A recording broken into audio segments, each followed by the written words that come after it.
very hard to figure out as a player. Yeah, we'll see that we are into champ select here. Gamtee on the blue side for game 1, EDG over on the red. Gamtee banned out Lissandra and Azir, so already Mage is getting banned out here. And Rek'Sai still on this very strong 4.21 patch, I believe, are on. No more Rek'Sai anymore. Yeah, not for now. Rek'Sai is just way too strong at this point. Just does everything as a jungle, transitions well to late game.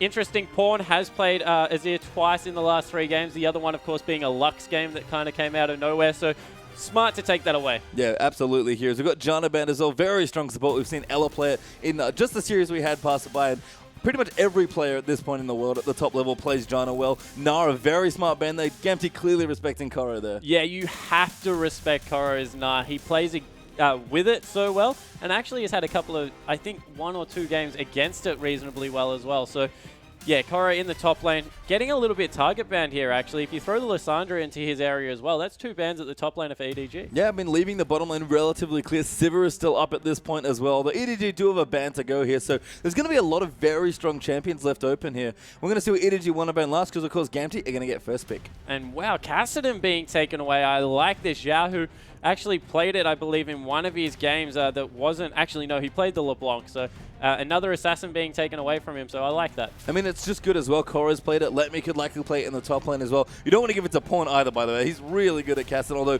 EDG do ban it, so respecting the power there as well. Yeah, definitely. And you mentioned Pawn. He is a very good clean-up Kassadin. Jumps in at the end of team fights and really swings them in his team's favor. So I do like his Kassadin, but obviously off the board for this one. And we'll have to see what Gamtee take first. I was going to say Jarvan, but it's actually Rumble that comes through. Yeah, and Rumble's the other pick that we've seen get a lot of respect here in the LPL, so a strong first pick for Gamtee, but EDG going to get their choice of whatever they want here. And you mentioned Jarvan still up here as well, of course. Yeah, Jarvan terrific at the moment. You throw in Lee Sin, they're probably the 2 best junglers once you take away that Kassadin. And in the top lane, Jarvan actually does surprisingly well against Rumble, has a very good 1-4, so can bully him around early. Yeah, we've seen Aurelia from Koro a lot as well, so that could be a pick is considering, but EDG going to take their time and make sure they get these 2 picks. And you mentioned shorting that jungle pool. That would be an interesting strat if EDG do want to do that here. Going to wait a little bit, though. Actually go for something quite a bit different here. Probably giving Mako a champion that he likes quite a bit, and it is going to be Jarvan and Annie. Yeah, so it will be Annie actually being locked in. Mako has played that as well as Leona in the past, so don't mind the pick up there. Taking Jarvan away, I think Jarvan is a very solid jungle with the Rumble, so taking that one over the Lee Sin, I do like the pick up there, and so far piecing together a very good team fight in the mid-game composition. Yeah, there was the potential to block the Lee Sin pick and really got the jungle pool. We've seen a lot of players default to Rengar. That hasn't worked out as well that much in the LPL.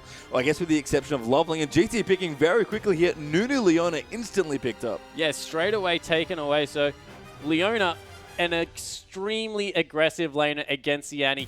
One of the few supports that survives the upfront burst relatively easy with that W, and then can just put down the pain with the ultimate, especially at level 6. So trying to bully back against the Def Mako lane, and depending on the AD carry, they might be able to do it. Look for maybe a Corki or something like that to be picked up. Yeah, this tends to happen when Janna gets banned as well, is that the Chinese sort of default to just engage supports. It's actually really interesting to see Thresh not even really being considered at this point. He's a very popular Chinese support, one of the most picked in the LPL as well, but Leona, very aggressive, still suits that style. Yeah, certainly does, and we mentioned that maybe GT will look at the Corki pickup and very wisely taken away from Deft here. I like that move, being able to get a lot of upfront burst damage with his support player, and will really be able to augment that bottom lane, a very high bully lane in this Corki Annie. Yeah, gotta love the Lulu Corki that they just picked up there as well. So GT can consider what they want. Tail hovering a champion. He's played a lot of their in Tristana, but we'll see if he wants to mix it up. It's quite dangerous to take that sort of champion against a Corki, but they are gonna... No, never mind. Still picking. Wait a little bit more time here. Yeah, so I would be surprised if it's a Tristana, not because it's Tail, but just because they've got a very good mid-game here, and Tristana doesn't really go with that, but looks like that's what they're deciding on. Yeah, massive AP damage coming through as well. So a lot of carries here on the GT side. Tristana, Cassiopeia are their 4th and 5th picks. Yeah, and wow, 2 very good scaling hyper carries coming through here. They have all the control out of their top and support, so why not throw in 2 very high damage threats? I mentioned that Tristana does take a while to get going, but you throw a Nunu Blood Boil on top of that, and it does speed you up quite a fair bit. Yeah, you can at least kind of get powered through the mid-game power dip that you'll get through otherwise. And I actually like Absolute Zero and Petrifying Gaze as disengage tools as well, so there's a lot of zone control in this GT lineup. Yeah, chasing through the GT lineup is extremely dangerous, and I like the fact that they have some gap closers on EDG's side, so they don't really have to walk over these things. Annie as well as Lulu are going to struggle though. Yeah, and we'll have to see as the last pick, LeBlanc comes through for EDG, so it seems like Pawn is probably taking that one with him. We should move Annie down to support, and that will leave Coral in the top lane, I believe, with Lulu. Lots and lots of mages, actually, on this EDG side. Potentially. They haven't actually swapped it over yet, though, so it might even be the top Annie. We've seen it fairly often in the LPL. It's coming through a lot. Lupu has been picking that one up. So maybe changing up here. I also have to point out Xiao, whose summoner spell has gone for the Flash Ghost. So can be used defensively and offensively, but respecting Pawn's LeBlanc coming through. The double mobility summoners we have seen a little bit on Cassiopeia. People really experimenting with their summoners on that particular champion. They did swap back, by the way, unfortunately, so it is going to be Annie in the support. Yeah, so Annie support coming through just provides a lot more versatility, especially in the laning phase. So with that stun that can come out, little bit of a different mix-up throwing it into the top lane, but I think Lulu does do all right against the Rumble pickup. Yeah, and we're sort of coming back to a very strong mid-game here from EDG. They're known as good team fighters, and they were back when they played with Nami last year in that split where they dominated the LPL. It seems like they've kept a lot of their identity as a team, but the players have sort of changed things around. In general, EDG just look a bit more aggressive and a bit more proactive as a team. Yeah, they actually surprised me with how proactive they are, because you mentioned how good they were at team fighting and waiting for teams to make a mistake so they can really take over. It seems like they can still do that, but aren't really worried to take it to a team. So I expect against the Gamtee lineup, who, if they get ahead, will do very well, look for them to get early vision control and really force their way through that mid-game. Yeah, and that's sort of Gamtee's thing as well. They like to actually, when they can, win through objectives. Yeah, they definitely do. They're a very control-heavy style, Gamtee, and I like the fact that they've picked up Cassiopeia because she's only going to help with that neutral objective control. Yeah, we'll have to see those going to get right into the game.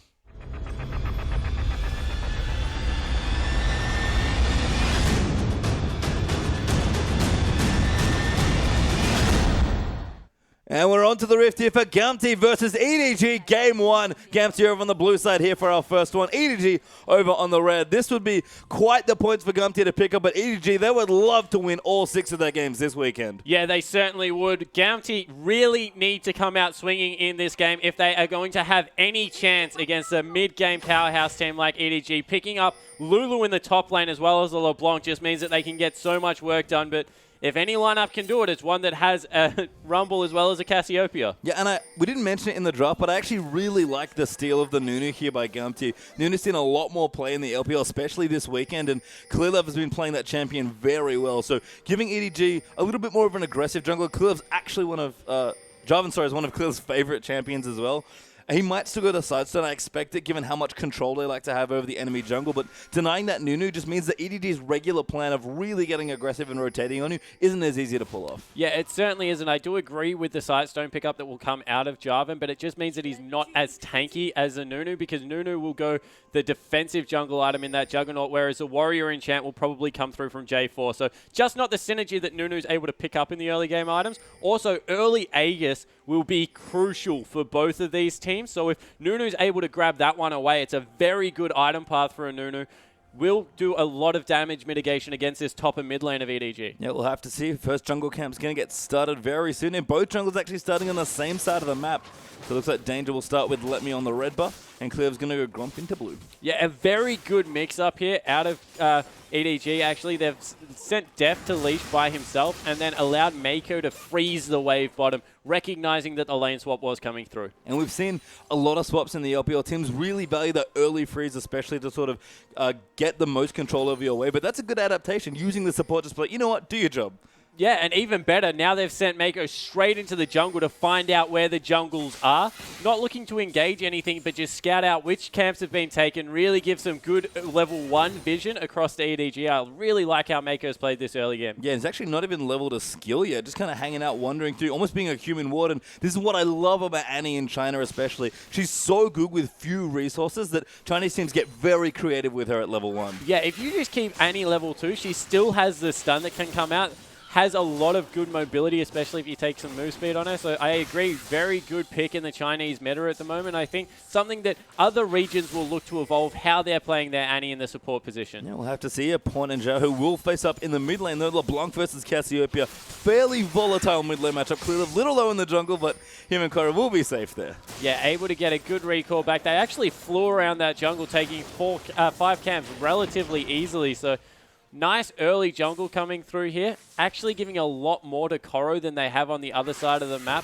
for Let Me on Rumble. And yeah, you mentioned the mid lane matchup.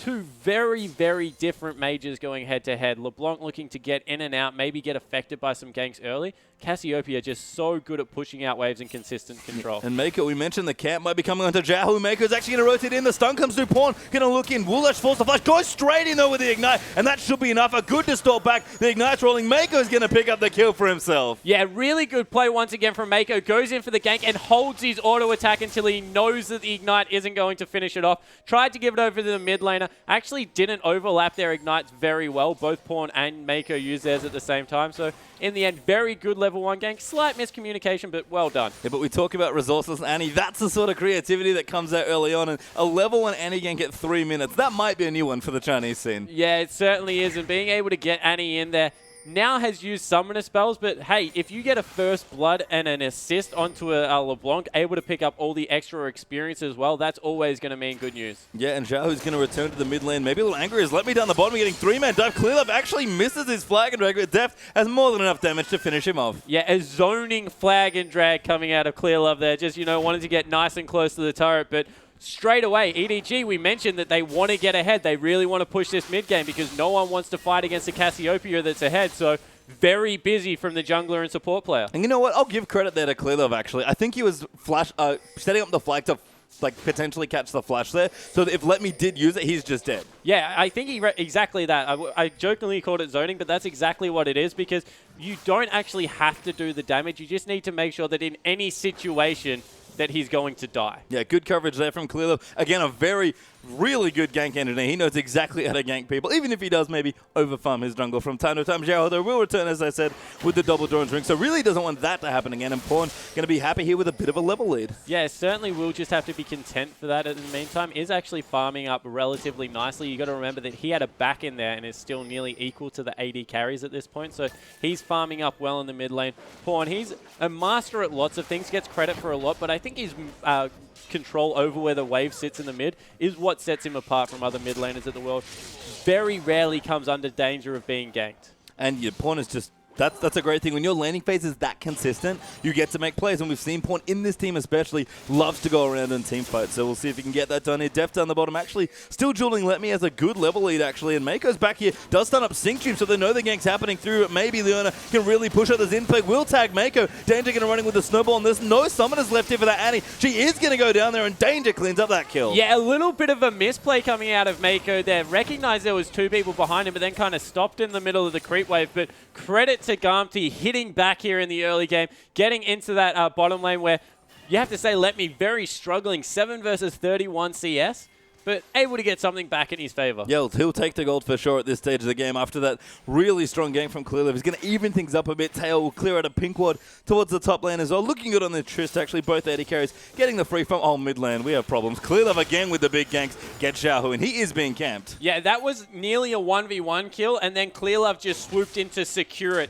Recognizing that not enough burst damage was coming through from LeBlanc, gets in there, able to tie it up. So whilst no kills going over to Pawn yet, he's building this nice, solid CS lead, has the 2 assists, and is looking very good on this LeBlanc. And unfortunately, the Ghost can't really save you from the burst. It's good on longer distances and long lanes especially, but you can't really stop just getting from chained or flag and dragged and dying. This is the problem with Cassiopeia, and we don't have a flash. Clearlove's still not done. He's back in the bottom lane. He's going to go in onto Let Me now as well. A good smite comes through. He's going to bide his time here. Let Me still has his flash from the first gang. It just doesn't hold it for a very long time, and Clearlove gets himself another kill. Good turret tanking by Mako as well. Yeah, make sure Clearlove doesn't take too many, so if he wants to, he can go back into his jungle relatively healthy. Of course, that blue buff is up, so very smart play once again from the support player. And over the map, Clearlove just out-jungling Danger on the other side. And we're getting flashbacks to one of Clearlove's earliest games in this LPL split. He doesn't do this often where he really goes off and ganks lanes, but when he does, it looks spectacular, and it's almost always on Jarvan. Yeah, and the impressive thing is he's done it,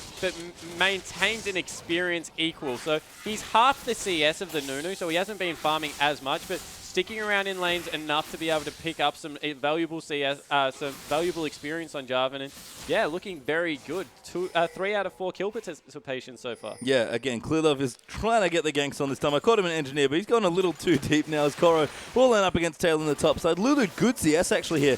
Pretty comfortable in that 1v1 matchup. Yeah, it certainly is able to, I guess, weather the early game that comes out of Tail, and Mako now coming up here to visit as well, so we see the Annie in the top lane. So, yeah, doing relatively well. It has the flash, could maybe go in. Mako just going to set up some vision. It looks like sight stun already done for the Annie with just the spell tips done. So all of that early gold that Mako's gotten from the pressure that he's able to be put out is actually converted into a really quick vision for EDG. Yeah, and they've gone the second sight stone as well. So Clear Love, before he even finishes the Warrior Enchant, getting that sight stone down. We mentioned he would do this because they really need to be able to match this Nunu's pressure around the map.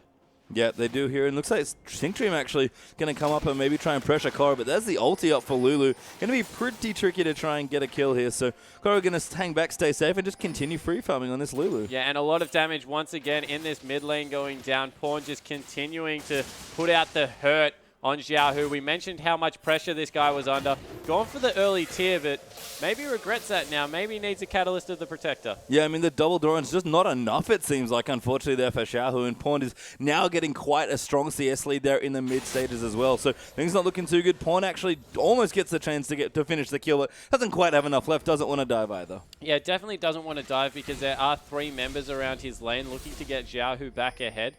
Pawn trying to defend that pink ward, but won't have much luck with it. But good response from Gamtee. I mentioned this last week when Gamtee was playing. They do respond to ganks, maybe a little bit too late, but they get people into the lane that's being camped and try and respond in kind. Yeah, this is one of the games where there's a lot of early movement at level 1, so you do have to be vigilant with the rotations and the early map control. The good news, I guess, though, for Gamtee is Taylor's just sitting here on this Trona, and he's absolutely gotten free farm. Yeah, he certainly has. And more important, that solo experience that we talk about with Triss, getting her ahead in the early game. It does look like it will mean an early dragon for EDG, but Tristana, that late game insurance policy definitely scaling up. Yeah, the good pressure here from EDG will get them the first buff. Danger actually going to be in trouble, gets stunned by Mako Zanny, forcing the flash out there for Nunu Deft. Will not chase aggressively, but EDG, they're a very strong team when it comes to dragon control, and they'll take the very easy dragon. Yeah, so they take the first dragon of the game, 10 minutes in. That's fantastic timing for it. Puts them on that 5 dragon mark for around the 35 minute.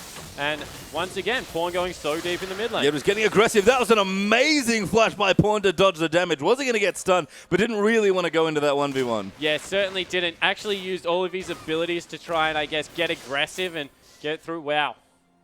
Nah, just runs out of range. It was a good tag by Korra, but he couldn't quite flash in for the ulti and secure the kill. Yeah, it was just the very, very end of that Glitter Lance coming through, but 28 CS advantage in the mid lane, a very good advantage compared to the top laners here. Nearly 50 actually coming through for Korra, and this guy is so impressive. Yeah, I mean, it's hard to fault Korra as a player. He has very strong, consistent lanes, and even when he falls behind, his team fighting in this team has looked stellar. We mentioned his Gnar. There's a reason that every time someone gives it over, I start shaking my head on camera because he's just far too good at using that Mega Gnar ultimate. Yeah, he certainly is. Just understands exactly when he needs to transform in those team fights. I guess that's what impresses me about very good Gnar players.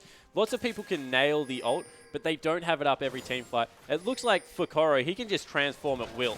Yeah, that's not a rage ability here. Is Mako coming through to the bottom. Synctream taking a lot of harass there by Deft, who's level 8 on this Corki with the components of his Phage, plus his Sheen done already. I mean, Tail is fine. He's actually swapped back down with the BF Sword Avarice Blade now, but the bottom lane is going to be EDG still here, even though Mako's only level 5. Yeah, it certainly will be because Corki scales just as well with levels as does Tristana, both being caster ADs at the start of the game. So going to be able to deal with that very well. I like the aggressive Sheen buy as well before the Phage is even completed, just making sure that has the ability to trade in short bursts because you don't want to opt into an extended fight with a Tristana. And I take it back slightly as well for Tail. He actually is a very smart swap. He's level 9. I only just realized that. He's maxed out the explosive shot, so going to be able to counter push much easier here and really pressure against the Corki's turret. Yeah, and I think they recognized that they needed to get Let Me back into the game, then Clear Love responds. Yeah, Clear Love is just continuing to pick on this Rumble. The Equalizer goes down to try and help him out, but Clear Love's going to get yet another kill on this job, and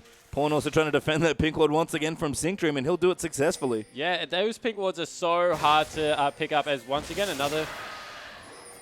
Pawn's really good at this game. Pawn I don't know what to tell you. fantastic at this game. Another good dodge of the ulti there by Pawn. This time basically just outthought Xiaoyu in the mid. Yeah, able to go back to that W distort at the very last moment, and there's just so much pressure over the whole map from EDG at this point. They're 4,000 gold and a dragon up. That top lane turret also took a lot of damage, and when you've got a laner that's nearly 100 CS up at 13 minutes, something's gone seriously wrong. Yeah, and it's all Clearlove here on this job and getting very aggressive. Still behind in CS to the Nunu, but has applied so much pressure to this lane. And now Pawn and Clearlove are going to team up for a diver in the top lane. Let Me, with no ulti, with a flash at level 7, is not going to have a fun time. Here comes Clearlove in there, just gets the ulti down as well. Let Me goes in and Pawn gets an easy kill for himself. Yeah, and that's bad news because now the gold's going across to someone else and in the bottom lane at the same time. Yeah, Syncdream's already in trouble as Mako's chased in. The first kill already came through. The second stun goes in, and the double actually for Annie. I think Tibbers stole that one. Yeah, Tibbers getting in the way there. It looks like they're trying to respond with a Nunu gank down the river, but nothing's going to happen there. All over the map, EDG is dominating. And the fact that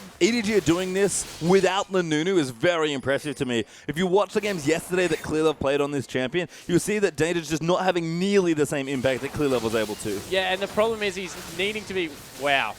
Pawn is going in. That was a really smart bait, going back and forth for the 1v1. Does get it there. Danger going to come in for the snowball, but Pawn might just be okay.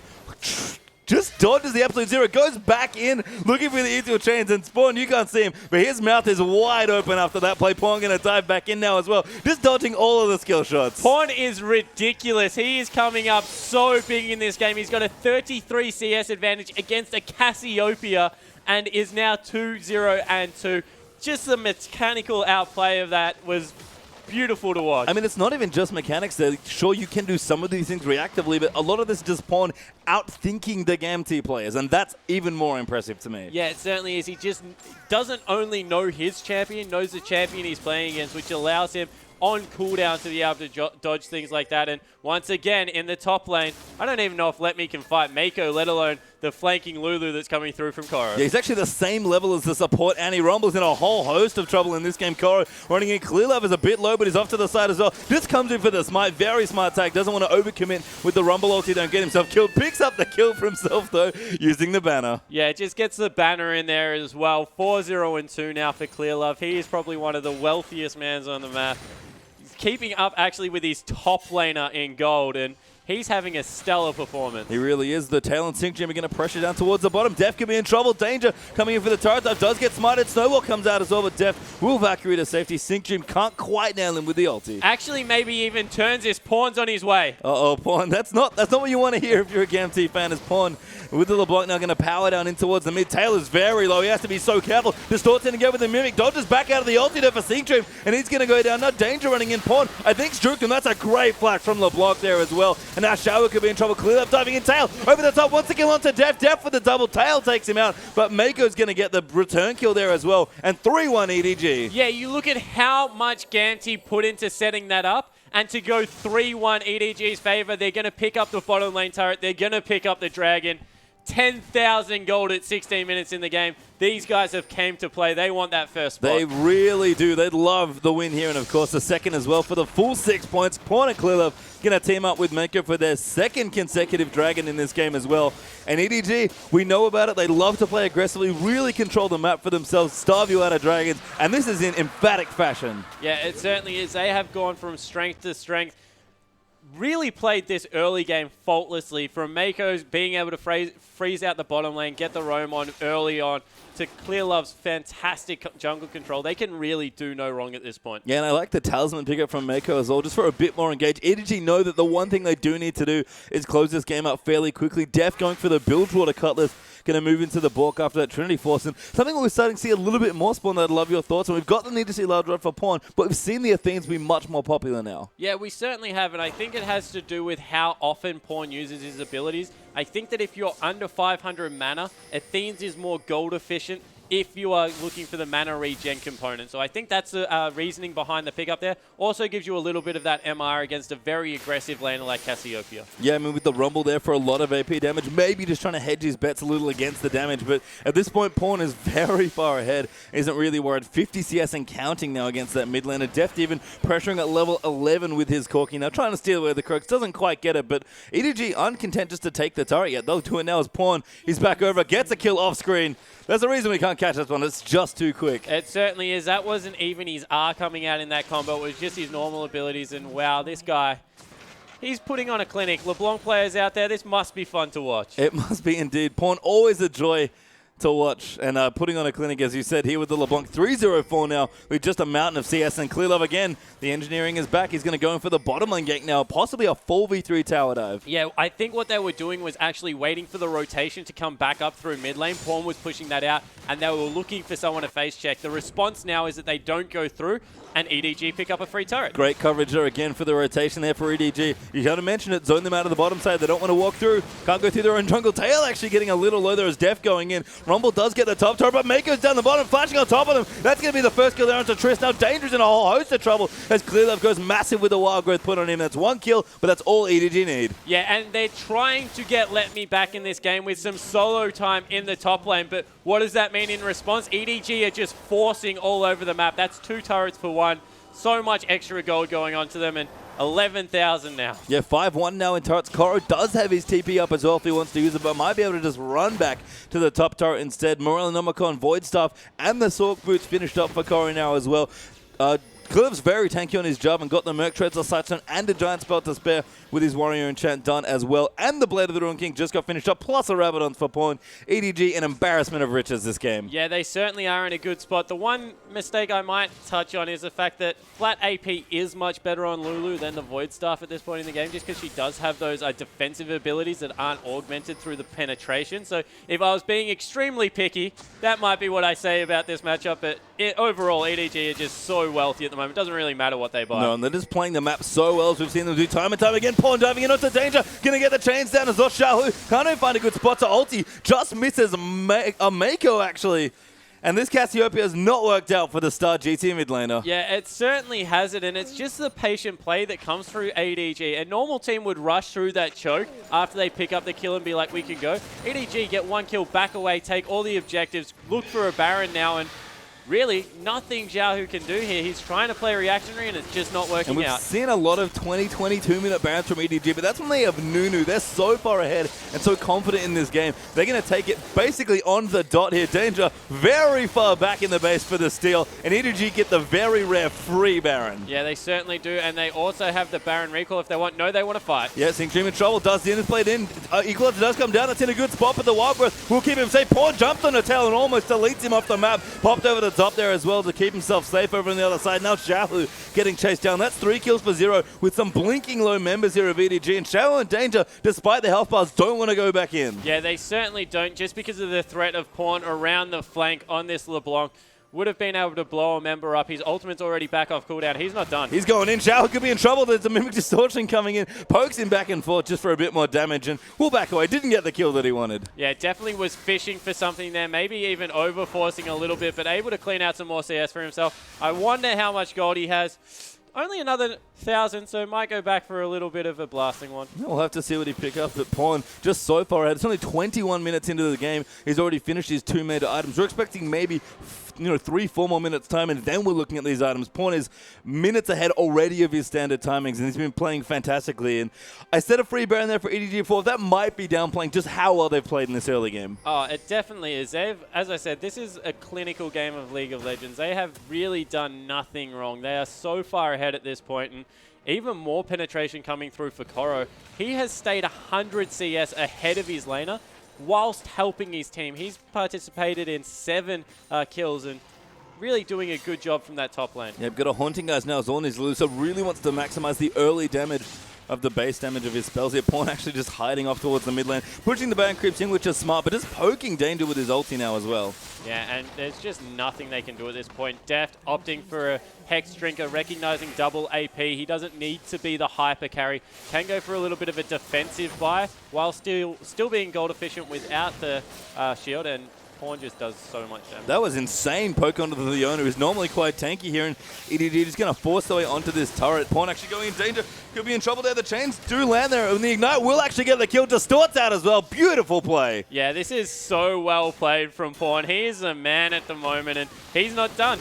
He's going to go in. His Sync Dream could be in trouble, though. Good ulti that actually lands on the Clearlove, but Def will clean out the first kill. Now, Let Me actually could be in trouble, but does take her Annie. Now, Xiaoyu, he's going to get dunked on him. Tails flash his way back and use the heal to try and get out, but Def's going to pick up 3 kills, and that should be the game for Edward Gaming. Yeah, it certainly looks like it will, and 23 minutes in, they're 20,000 gold in the lead, so I don't think that there is any team that can come back. The surrender comes through, and That was an absolute smashing. That was EDG looking so strong there in that game. We expect them to be on form this weekend. They want the points to get themselves up in the standing. GT were going to struggle here, but that was one hell of a game from Edward Gaming. Yeah, it certainly was. Their support died twice and their AD once, and no one else died. A lot of perfect scores coming across the board, and there's really not much else to say about it. They just played it so well. I mean, for me, if we're going to highlight anyone, it's got to be Pawn here. He's just such an elegant player. That was a very skill-intensive mid-lane matchup, and he made that look easy against Cassiopeia. Yeah, he played absolute rings around a terrific mid laner in Xiaohu. So if you can do that in a pretty tough, volatile matchup, as we said at the start of the game, yeah, massive props to him.